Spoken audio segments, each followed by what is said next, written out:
નમસ્કાર. દિવસભરના તાજા સમાચારોમાં તમારું સ્વાગત છે. તમારી સાથે હું છું પિનલગીરી ગોસ્વામી. સમાચારો વિસ્તારથી જાણીએ એ પહેલા મહત્વના સમાચારો ઉપર એક નજર.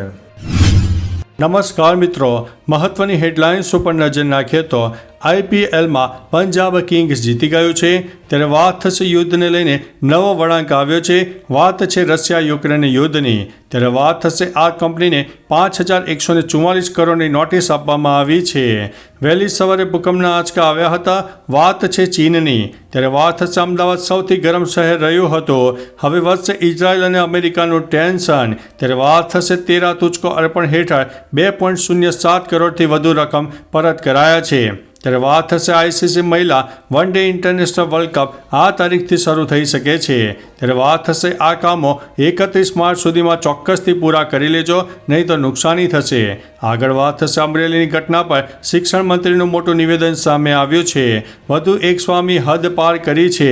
ત્યારે વાત થશે ગોપાલ ઇટાલિયાનો માસ્ટર સ્ટ્રોક સામે આવ્યો છે. એ 1100 આંદોલનકારી કર્મચારીઓને નોકરીમાંથી કાઢી મૂકવામાં આવ્યા છે. વાત છે ગુજરાત સરકારની. ત્યારે વાત થશે ઓડિશામાં 64,000થી વધુ મહિલાઓ ગુમ થયા હોવાના અહેવાલો છે. આગળ વાત થશે CAA અંગે CM યોગીએ કહી દીધી છે મોટી વાત. હવે મિત્રો સમાચારો વિસ્તારથી.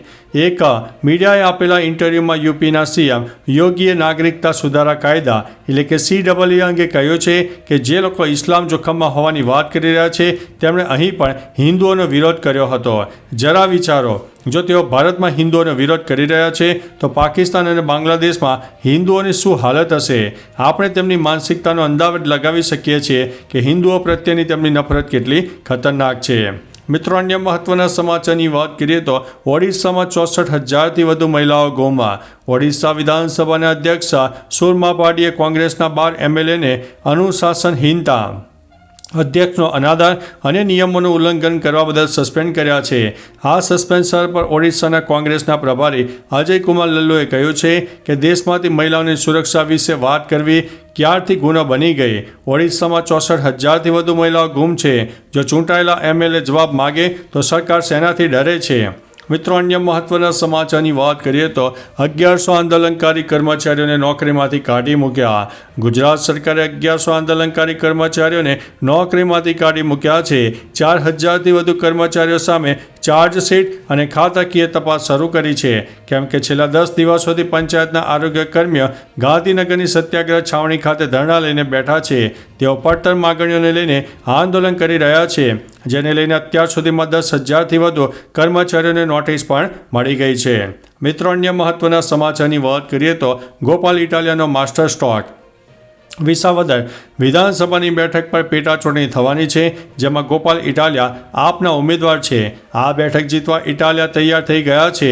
તેઓએ APMCની ચૂંટણી પ્રચારના શ્રી ગણેશ કર્યા હતા. રાત્રે 8 વાગે તેઓ મોટા કોટડામાં જાહેર સભાનું સંબોધન કરવાના હતા. આ સાથે અન્ય કાર્યક્રમો પણ હતા. જ્યારે તેઓ વિસાવદર માર્કેટિંગ યાર્ડ ખાતે પહોંચ્યા ત્યારે ફૂલહાર પહેરાવીને ઇટાલિયાનું સ્વાગત પણ કરવામાં આવ્યું હતું. મિત્રો, અન્ય મહત્વના સમાચારની વાત કરીએ તો વધુ એક સ્વામી હદ પાર કરી. સ્વામિનારાયણ સંપ્રદાય વારંવાર ચર્ચામાં રહે છે. વધુ એક સ્વામીનો વિવાદિત વિડીયો વાયરલ થયો છે, જેમાં સુરતના વેડ રોડ વિસ્તાર ખાતે આવેલા સ્વામિનારાયણ ગુરુકુળના નીલકંઠ ચરણ સ્વામીએ દ્વારકાધીશ અંગે કહ્યું કે દ્વારકાધીશે પોતાના નિવાસ માટે મંદિર બનાવવા માટે મહારાજને પ્રાર્થના કરી હતી. કહ્યું કે દ્વારકાધીશ સચ્ચિદાનંદ સ્વામીના સમક્ષ પ્રગટ થઈ ગયા હતા. મિત્રો, અન્ય મહત્વના સમાચારની વાત કરીએ તો અમરેલી ઘટના પર શિક્ષણ મંત્રીનું મોટું નિવેદન.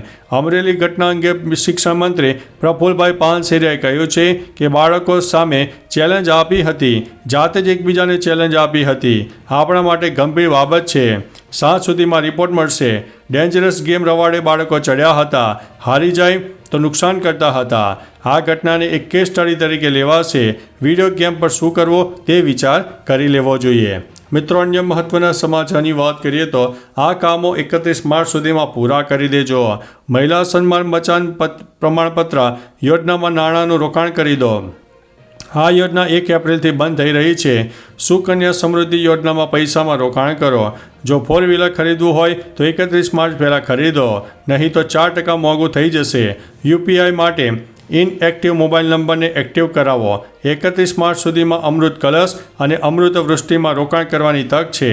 ટેક્સ સેવિંગ ઇન્વેસ્ટમેન્ટ અને અપડેટેડ રિટર્ન ફાઇલ કરવાની છે. મિત્રો, અન્ય મહત્વના સમાચારની વાત કરીએ તો આઈસીસી મહિલા one day international world cup આ તારીખથી શરૂ થઈ શકે છે. આઈસીસી મહિલા વન ડે ઇન્ટરનેશનલ વર્લ્ડ કપની ફાઇનલ મોહાલીના મુલ્લાનપુર સ્ટેડિયમ ખાતે યોજાશે. ભારતમાં યોજાનારી આઈસીસી ટુર્નામેન્ટ 29 સપ્ટેમ્બરથી શરૂ થઈ શકે છે. મુલ્લાનપુર ઉપરાંત ઇન્દોર, રાયપુર, વિશાખાપટ્ટનમ અને તિરુવનંતપુરમમાં 8 ટીમોની મેચ પણ યોજાશે. Bharat, Australia, England, south Africa, New Zealand અને શ્રીલંકા ક્વોલિફાય થઈ ચૂક્યા છે. 2 સ્થાનો માટે 9 એપ્રિલથી પાકિસ્તાનમાં ક્વોલિફાયર મેચો રમાવાની છે. મિત્રો, અન્ય મહત્વના સમાચારની વાત કરીએ તો તેરા તુજકો અર્પણ હેઠળ 2.07 કરોડથી વધુ પરત કરાયા છે.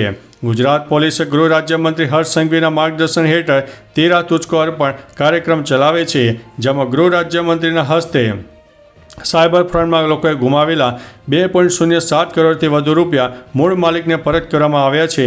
આ અંગે હર્ષ સંઘવીએ જણાવ્યું હતું કે ગુજરાત પોલીસની માનવીય સંવેદના અને ફરજ સાથેની પ્રશંસનીય પહેલ એટલે તેરા તુજકો અર્પણ કાર્યક્રમ. મિત્રો, અન્ય મહત્વના સમાચારની વાત કરીએ તો હવે વધશે ઇઝરાયલ અને અમેરિકાનું ટેન્શન. હાલમાં ઈરાનની સરકારી મીડિયાએ અંડરગ્રાઉન્ડ મિસાઇલ સિટીનો વિડીયો જારી કર્યો છે, જેમાં ઈરાને દુનિયાને પોતાની સૈન્ય શક્તિ બતાવી છે, જેમાં એક લાંબી ટનલ છે જ્યાં ભારે શસ્ત્રો છે. મંગળવારે ઈરાની સશસ્ત્ર દળોના ચીફ ઓફ સ્ટાફ જનરલ અને Islamic revolutionary guard corps aerospace force કમાન્ડરો આ ટનલની અંદર મિસાઇલનું બેઝનું નિરીક્ષણ કર્યું હતું. હવે વૈશ્વિક બજારમાં ચર્ચા છે કે ઇઝરાયલ અને અમેરિકાનું ટેન્શન વધશે. મિત્રો, અન્ય મહત્વના સમાચારની વાત કરીએ તો અમદાવાદ સૌથી ગરમ શહેર રહ્યું છે. રાજ્યમાં 6 શહેરોમાં તાપમાનનો પારો 40 ડિગ્રીને પાર પહોંચ્યો છે. દરમિયાન 41.5 ડિગ્રી સાથે અમદાવાદ સૌથી ગરમ શહેર રહ્યું છે. અમદાવાદમાં બપોરના સમયે ચામડી દજાડે તેવી ગરમીનો અનુભવ થયો છે. નોંધનીય છે કે હવામાન વિભાગે 3 દિવસ રાજ્યના તાપમાનમાં 2 થી 3 ડિગ્રીનો હવે ઘટાડો થશે તેમ પણ જણાવ્યું છે અને ફરીથી તાપમાન વધશે તેવું પણ અનુમાન લગાવવામાં આવી રહ્યું છે. મિત્રો, અન્ય મહત્વના સમાચારની વાત કરીએ તો વહેલી સવારે ભૂકંપના આંચકા. ચીનમાં ભૂકંપના તીવ્ર આંચકા અનુભવાયા. આ ભૂકંપ ઉત્તર ચીનના હેબેઈ પ્રાંત લેંગફેંગમાં આવ્યો હતો. તેની તીવ્રતા રિક્ટર સ્કેલ ઉપર 4.2ની માપવામાં આવી હતી. ચીનની એલર્ટ સિસ્ટમે લોકોના ફોન પર તાત્કાલિક ચેતવણી સંદેશાઓ જારી કર્યા, જેનાથી લોકોને સતર્ક રહેવાની તક મળી. જો કોઈ કે બહુ મોટું નુકસાન થયું નથી. 12 મે 2008ના રોજ ચિયુઆન પ્રાંતમાં 7.9ની તીવ્રતાનો ભૂકંપ આવ્યો હતો, જેમાં લગભગ 87,000 લોકો મર્યા ગયા હતા. મિત્રો, અન્ય મહત્વના સમાચારની વાત કરીએ તો આ કંપનીને 5,144 કરોડ રૂપિયાની નોટિસ. ભારત સરકારે સેમસંગ અને તેના અધિકારીઓને 5,144 કરોડ રૂપિયાની ટેક્સ ડિમાન્ડ નોટિસ મોકલી છે. સરકારનું કહેવું છે કે સેમસંગ અને તેના અધિકારીઓએ મુખ્ય ટેલિકોમ ઉપકરણોની આયાત પરના ટેરિફથી બચવા માટે ખોટા માધ્યમોનો ઉપયોગ કર્યો. આવી સ્થિતિમાં સરકારે સેમસંગને 4451 કરોડ રૂપિયાનો ટેક્સ ચૂકવવા કહ્યું. કંપનીના 7 અધિકારીઓ પર 693 કરોડ રૂપિયાનો દંડ ફટકારવામાં આવ્યો છે. મિત્રો, અન્ય મહત્વના સમાચારની વાત કરીએ તો યુદ્ધને લઈને નવો વળાંક. રશિયા અને યુક્રેન વચ્ચેના યુદ્ધને લઈને યુક્રેનિયન વિદેશ પ્રધાને મંગળવારે જણાવ્યું હતું કે રશિયા યુક્રેન એકબીજાના ઉર્જા માળખા પર હુમલો કરવાનું બંધ કરવા સંમત થયા છે. તેમણે ફેસબુક ઉપર આ માહિતી આપી હતી. યુએસ રાષ્ટ્રપતિ ડોનાલ્ડ ટ્રમ્પે રશિયન રાષ્ટ્રપતિ પુતિન સાથે ફોન પર વાત કરી, જેમાં તેમણે બંને દેશોને 30 દિવસ માટે એકબીજાના ઉર્જા માળખા પર હુમલો કરવાનું બંધ કરવા કહ્યું હતું. મિત્રો, અન્ય મહત્વના સમાચારની વાત કરીએ તો આઈપીએલમાં પંજાબ કિંગ્સ જીતી ગયું છે. પંજાબ કિંગ્સ અને ગુજરાત ટાઇટન્સ વચ્ચે રમાઈ રહેલી મેચમાં પંજાબનો વિજય થયો હતો. પંજાબે ગુજરાતને 11 રનથી હરાવ્યું હતું. પંજાબ કિંગ્સના કેપ્ટન શ્રેયસ અય્યરે 97 રનની ઇનિંગ રમી હતી. ગુજરાત ટાઇટન તરફથી સાઈ સુદર્શન 74 રન બનાવીને આઉટ થઈ ગયા હતા. તો ચાલો મિત્રો, ફરીથી દેશ અને દુનિયાના સુપરફાસ્ટ સમાચાર લઈને મળતા રહીશું. ત્યાં સુધી અમને રજા આપશો. નમસ્તે.